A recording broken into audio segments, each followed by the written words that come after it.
Hi everyone, hope you're all alright. I realise it's been a while since I've put a video like this on the main channel.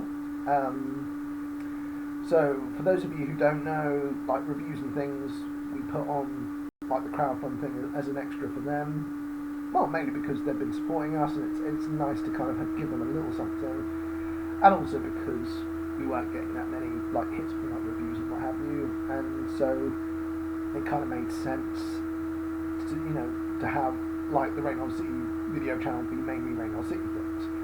And so I had a thought about it, and I wanted to talk about this because one of our artists, shout out Joe Draco Peterson, awesome supporter, didn't realise that we had deleted the AK Girl and Wondervixen Twitter pages, and I wanted to explain why I did that, because I think that could be misconstrued, but I want to kind of give like the main reasons why.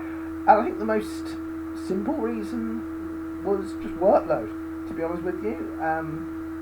So Blue Sky's come up as another platform, so you're adding content to that, but it was getting to the point where I'd been posting stuff on Twitter, like all the shout outs and everything, and then no, I have to do that on the AK thing, or I have to do something different on there, I want to do something on the Wondervixen one, and then you sort of do different things on there, and then different direct messages on there. And I thought about it, and I think with kind of a lot of things kind of going off Twitter, I kind of thought to myself, I don't know, I guess I needed a break. And so for those of you, I don't want to say for those of you who don't know, because I figure most people would have probably figured this out, but yeah, I was the one doing both the AK Girl Twitter and the Wondervixen Twitter.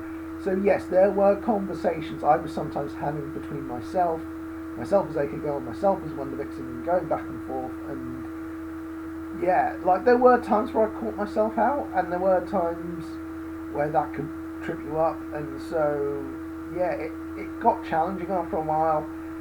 And as much as I loved doing it, and as much as it was fun kind of doing it as a writing challenge, because I think it is kind of a useful exercise. So let's say, for example, like you've got writer's block and you're trying to sort of engage with your characters, having them sort of try to think like, oh well, what would they think of this episode of Bluey, or what would they say if they were sort of in a long queue at the post office? Like, it's a good creative exercise to explore your characters. It's good, like, I think even if you don't necessarily set up a page for it, I think if you kind of write that out, that would be a good way to kind of engage a bit and sort of distract yourself for a minute, because what I also often find is if you sort of distract yourself, sometimes the thing you weren't thinking about then becomes clear. It's a bit like when, if you're looking for something, you'll find something else, like, just the way of things.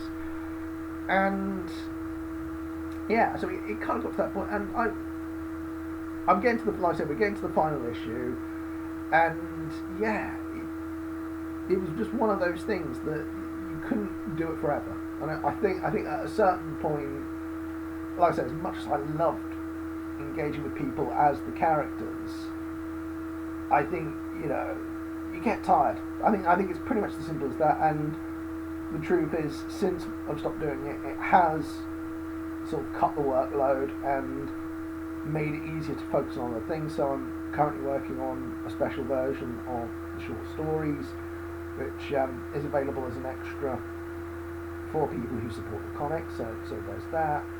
And like I said, getting promotion going, and we're working on all kinds of things like going into the new year, so that's pretty massive.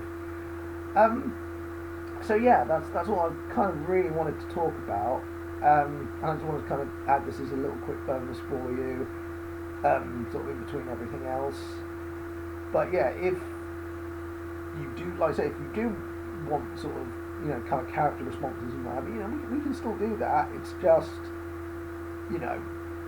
just kind of ask, and sort of, we could probably do in-character responses if you want. That's absolutely fine. And we can still do like Q&A videos and what have you. yeah, so yeah, I just wanted to just quickly get that out there, and yeah, like I say, it's something that has just kind of freed up the workload. It's pretty much as simple as that, and like there's no other like major sort of statement I intend with it, but like some things I think are just kind of slowing down on those things. So, for example, like for the longest time, I was doing, God, I was doing like the fake facts thing I'd done for a while, and then that stopped. And I've been talking over with the Creative Biz Hour people, so hi Lizzie Masato and everyone. And we decided that it was kind of a good time to sort of close on that. And I think it's just sometimes these things have a shelf life, I think. But yeah, all I'll say is, if you haven't already, we would love it if just getting a copy of the comic, getting a digital collection, getting a donation out to us. Whatever you can do to support us, it's much appreciated. Much love. Bye.